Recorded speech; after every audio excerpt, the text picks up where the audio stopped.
नमस्कार, तापमान लाइव में आपका स्वागत है। मैं नुज़रत जहां। पूर्व मुख्यमंत्री जीतन राम मांझी की सांसद बनने की मुराद तो पूरी हो गई, पर इसके साथ कुछ ऐसी मुश्किलें भी आ खड़ी हुई है जिनको सुलझा पाना उनके लिए कठिन प्रतीत हो रहा है। तापमान लाइव की खास संवाद श्रृंखला की इस प्रस्तुति में उनकी उन्हीं मुश्किलों पर बात की जा रही है। जीतन राम मांझी की सांसद बनने की चाहत काफी लंबी थी। 3-4 प्रयासों के बाद उम्र के आखिरी पड़ाव पर वह पूरी हुई। संयोग कहे या चरणों में गिरने का सुफल भगवान राम को जब तक काल्पनिक मानते रहे, सांसदी के लिए तरसते रहे। 2024 के चुनाव से कुछ समय पूर्व अयोध्या में रामलला के समक्ष उन्होंने शीश नवाया, चरण धूलि माथे से लगाई। बिना विलंब मनोकामना पूरी हो गई, वह भी बिना किसी काट छांट के। जिस गया संसदीय क्षेत्र से लाख से अधिक वोट से हारते थे, राम जी की कृपा से लाख से अधिक वोट से जीत गए। कृपा भी ऐसी वैसी नहीं, केंद्र में मंत्री भी बन गए। यह सब तो हुआ, लेकिन उस कृपा के साथ एक मुसीबत भी गले लग गई है। मुसीबत इमामगंज विधानसभा क्षेत्र को लेकर है। 2020 में जीतन राम मांझी इसी क्षेत्र से विधायक निर्वाचित हुए थे। गया से सांसद निर्वाचित हो गए तो विधानसभा की सदस्यता त्यागनी पड़ गई। अब वहां उपचुनाव होना है।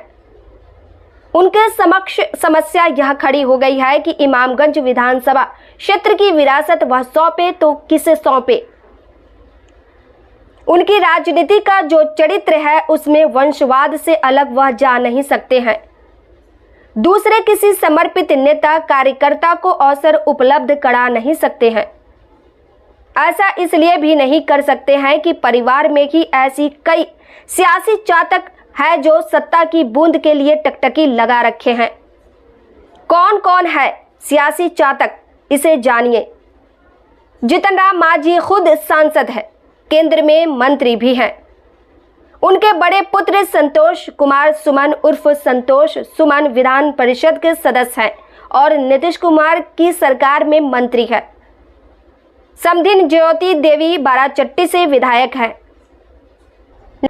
2020 के चुनाव में महागठबंधन का घटक रहते जीतन राम मांझी ने अपने दामाद देवेंद्र मांझी को मखदूमपुर से चुनाव लड़वाया। मुंह की खा गए।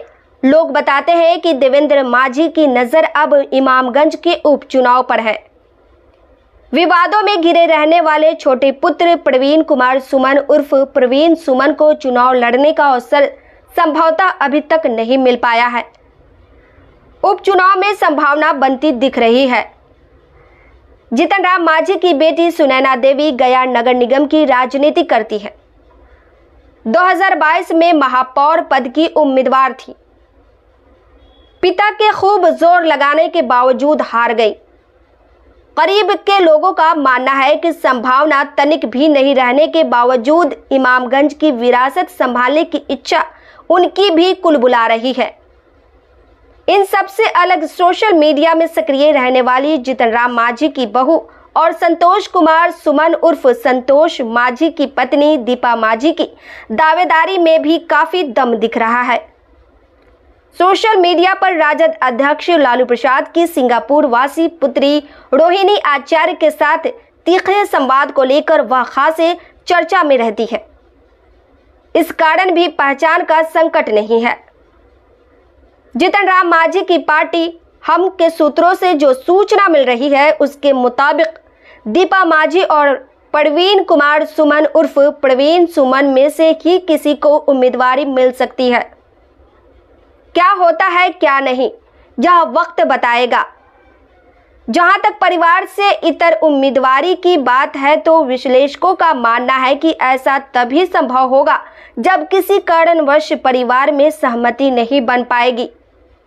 इस प्रस्तुति में बस इतना ही। फिर मिलते हैं ऐसी ही दूसरी किसी खास खबर के साथ। वरिष्ठ पत्रकार विष्णुकांत मिश्र का यह विश्लेषण पसंद आया हो तो अपनी प्रतिक्रिया जरूर दीजिएगा। तापमान लाइव चैनल को देखिए, शेयर कीजिए, लाइक कीजिए और सब्सक्राइब अवश्य कीजिए। धन्यवाद।